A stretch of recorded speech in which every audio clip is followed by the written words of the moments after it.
Ito, kakatay si kuya ng ano, native na manok. Yan oh. Yan. Salamat kay kuya at kay ate sa pag-accept. Yan yun guys.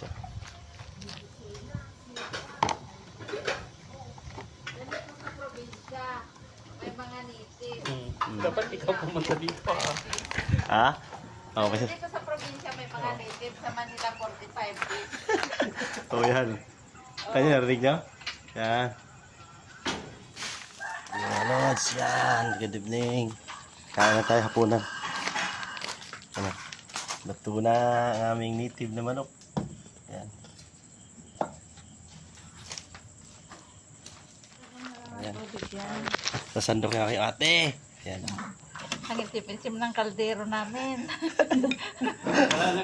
Oh, di ba native na yan? Tinan mo. Oo, Oh, native yan. tapos dito lang namin niluto. Oh, yan oh. Oh, dito na Ate Tess, cut out sa'yo. Oh, ate, rekate, kain na tayo.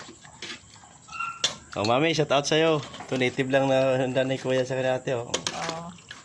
Di kung pumunta ka sana dito, Tin, o di natikman mo. Ayaw mo kasing pumunta eh. Oo. Ayaw mo masira yung beauty mo. O di hindi ka nakatikim ng native. Oh. Ah, di bali ah. Oo. Oh. Oh, kita mo? Sabi ko sa'yo eh.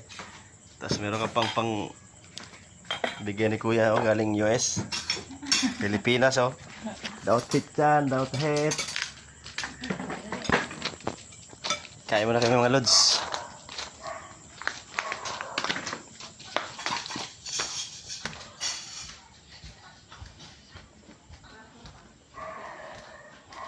Thank you for watching mga lodi. Kain mo na kain.